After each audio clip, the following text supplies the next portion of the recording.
what's up guys? Welcome back to another video on Survive the Apocalypse, and pretty much we're going to go over the update. And so pretty much let's go ahead and just get started with the new class, which is going to be the Psychic.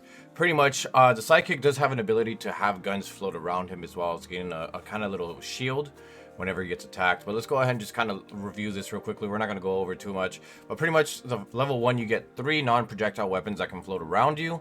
And the requirements for that is going to be get 5,000 kills and complete the nuclear reactor about 5 times. And then level 2, you're able to add one more gun to your arsenal with 100% drag, intersect, range, which means it has a little bit more range to it, I believe.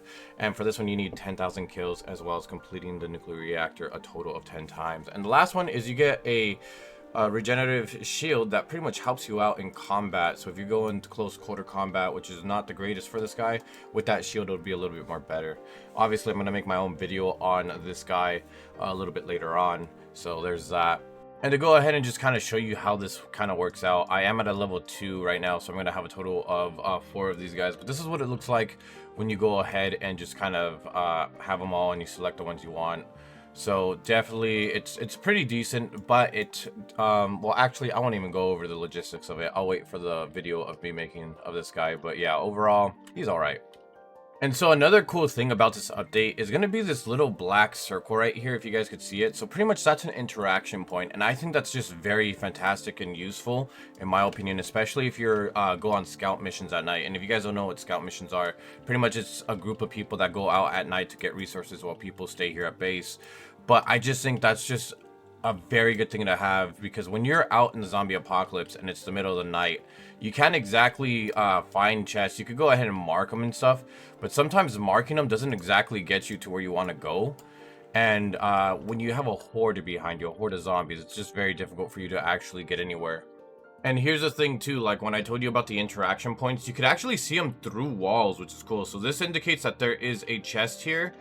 And I just think like at night, that's going to be like the best thing that you could go ahead and get. Because while you're running away from the hordes, fighting them, and you're looking at your map to go ahead and try to figure out where the chest is at, all you got to do is just kind of walk up to it. You see the interaction point, you could go ahead and open it. If you have no zombies, just head around and just grab your loot. So yeah, overall this is probably the best part of the update for me as a scouter. Now, another kind of major thing to the update is this. So pretty much when you go out of like the safe zone, for example, at night, and you have a lot of creatures on you, usually whenever you get to base, only some of the creatures die. For example, you have the boomers, also known as the bloaters, the screecher known as the howler, the brute known as muscle. But now all of them die, which is pretty interesting. And it definitely, this kind of incorporates like the problems that new players had, was that sometimes people would be dying on day 5 because they were unable to actually deal with the zombies that they brought back to their base. So it's pretty interesting to see how like a lot of them now are dying, which is pretty cool. But it kind of, for me, it kind of takes away from the experience of like that adrenaline rush, like, oh my god, I did something bad and now I gotta defend as much as I possibly can. But yeah, it's definitely a big W for people that are kind of like trickling into the game, brand new to the game, or have been struggling with this kind of dilemma. Now let's go ahead and talk about the update that they had to the military zone. So I'm gonna go ahead and open this up real quickly because we have to get inside. And let's go ahead and clear it out. So pretty much there are 2 new weapons on the map, which are going to be a sniper as well as a machine gun. And I'm going to go ahead and just walk over just to go ahead and find them. So just bear with me real quickly as we go ahead and figure out where they're at. And I just want to say this real quickly. The laboratory is in the front of the base. Alright, so we just found the heavy sniper inside of one of the military crates. So let's go ahead and just use this guy. And we're actually going to just use it on one person so you guys could see how strong it is. Oh, wow, it actually didn't instantly kill it. Well, usually this is an instant kill. Maybe I didn't aim at the right spot. But this is pretty much the heavy sniper, what I like to call the elephant gun, because it does look like the elephant gun if you guys do some research on it. And it does do very heavy damage towards any of the boss figures, of course. So anything that is like the experimental, which is also known as the crazy doctor, the brute, which I call the titan, And it should usually one-shot brutes. I'm not exactly sure why that didn't one-shot him. Let's see if we can do it again. Yep, there you go. There's the one-shot. I guess you have to hit the top of their head, but this is pretty much the sniper. On top of that too, this sniper can also penetrate a total of about 8 troops if they're in the line, compared to the sniper which only does about 3 or 4. So yeah, that's pretty much the logistics of that gun. Before we find the next gun, I just want to go ahead and show you guys something that's brand new added to the map, which is going to be this Helipad as well. There's supposedly a total of 2 different locations on the map, and this Helipad is one of them. And I'm going to be honest with you guys, I believe this Helipad has something to do with the next update, which is going to be the 3rd update in the military updates. So we're barely on the 2nd, and I believe the 3rd is going to have something to do with this right here. Not confirmed yet, but I assume if this is here, this is gonna have to have something big to do with the next update. And last but not least, this is the second part, which is kind of brand new as well. And of course we have a brute in here. Hello, how are you? And so this is pretty much the barracks. Instead of your barracks being outside, these are gonna go ahead and be for commander level troops or sergeants as well, while the barracks that were outside of the well, outside in the open, like these right here, are just for privates and lower class civilians that can actually do surgical operations, kind of like the doctor that was right there. And so here's the other gun that we were talking about, the combat SMG. And so pretty much this combat SMG does hold a total of 50 bullets per mag, and is a little bit more effective than your traditional AK or assault rifle. So let's go ahead and see if we could go ahead and get a couple of these guys to kind of swing at us, so you guys can kind of see how well it performs. So already with just a couple bullets in the chamber, we were able to knock down a good amount. And let's see how quickly we could knock down this guy, assuming that we can knock him down. Oh boy. And there you go. So about like 30 bullets to the head of a brute. So that's pretty good overall. And I will definitely say this, the design of it, really do love it as well.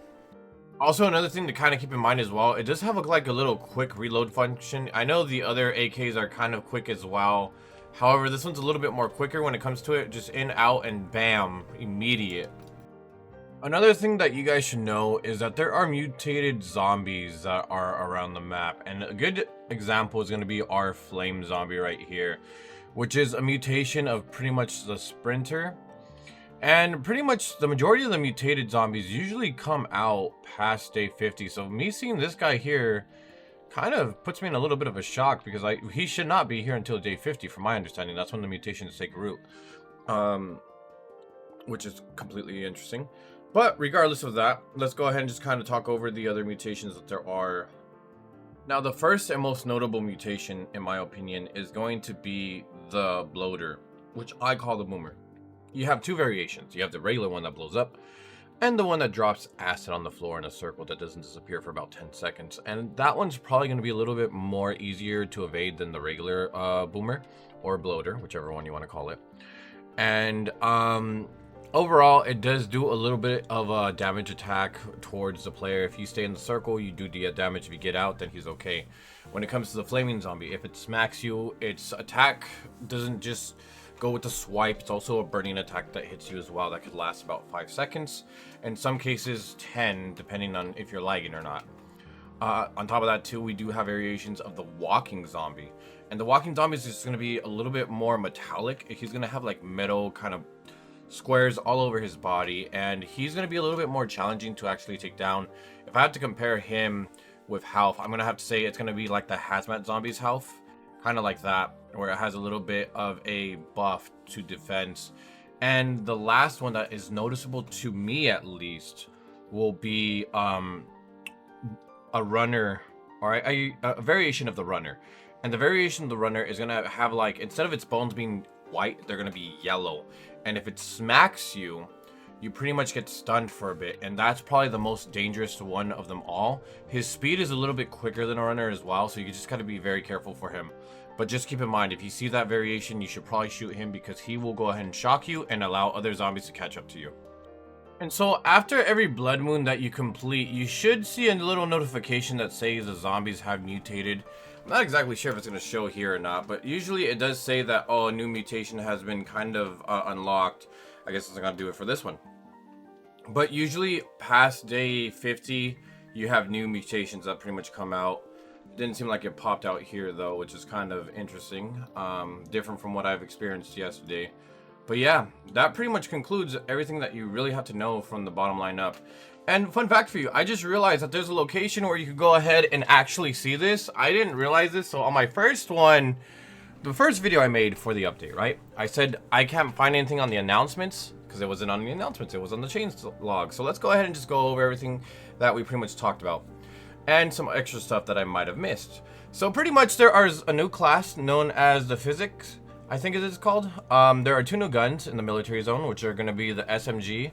I believe that's what it was called. Let's go ahead and pull them out again. I know for a fact it was the elephant gun. I know for a fact it was the elephant gun and the combat SMG. So yeah, so we have this one right here. And then we have the heavy sniper, which is also known as the elephant gun. Next up, there are new elemental zombies, and I'm not exactly going to show all of them. Obviously, I did show the fire one, but I will make a separate video on this as well as the physics. On top of that, too, you have, well, there you go. It's the same thing. The elemental zombies are the 4 zombie mutations added at the starting spawn at later dates, which is usually above 50. That fire one was just probably an outlier because of the supply chest. Continuing on with that, Necromancer now spawns with a scythe, which is known as the dark scythe, which I'm very happy about because that was the one thing I was complaining about the most. It didn't have a scythe, while the farmer did. Made no sense. Guaranteed to reanimate with a cooldown on it, so just keep that in mind. Commander no longer takes damage when the airstrike hits him, which I think is pretty much overpowered. You just made the commander from someone that could go ahead and use him on a tree to making him way OP, so I'm like, holy moly. That's crazy. The game difficulty does not change going down when players leave until the following day or the day after that if they leave at night. So what this means is people would go ahead and abuse the system. For you guys that don't know this, what they would do is during a blood night on a high wave, half the group would leave, and then as soon as the night started, it had a lower amount of zombies, and then the entire group would come back. So that's pretty much what they're trying to go ahead and prevent from people actually climbing leaderboards unfairly. You can no longer spawn classes when rejoining, so for the people that leave and then join back with different classes, can't do that no more. Daylight slightly changed, and the way that the daylight changes is that when it's daytime, someone will spawn in one spot and then it'll go on top and then it'll move that way. So that's pretty much what it means. Next up, we do have minor optimizations, which I'm assuming that's going to be changes to the URL or UI, sorry, not URL, UI, which pretty much means the zombies AI, which means the zombies how they look, as well as other like basic things for the game. And there are certain bugs fixed. I'm not exactly sure what these bugs are, but I'm going to go ahead and assume that it's going to be the one where the person keeps on teleporting when they're down, when you pretty much run to them and they have the respawn thing. Sometimes you'll see it's respawned here, but it'll move over here out of nowhere. I'm pretty sure they fixed that already. And a couple of other things that I'm going to go ahead and mention that I've already mentioned that are not on here, which could have been the minor changes, is pretty much when you go ahead and go outside of the fence, which I did explain earlier. If you leave all the way far, you're going to go ahead and have some zombies that are going to go ahead and spawn on you. For example, we're going to have a couple over here like this guy. I don't think he's supposed to be here, but we're going to come out here a little bit longer. And then when you run back, all the zombies will die. Hey, I'm starving. That's dope. So all the zombies that were not a part of the initial raid will go ahead and die instead of half of them. And I believe that's pretty much it. Oh yeah, and another like thing that I didn't mention as well is that little black circle is an interaction point, and pretty much you can go ahead and get this interaction point with anything, with the merchant, with the crafting table, with chests, with the gates right here, and with the key card terminal as well at the military base, which is definitely a big W for sure.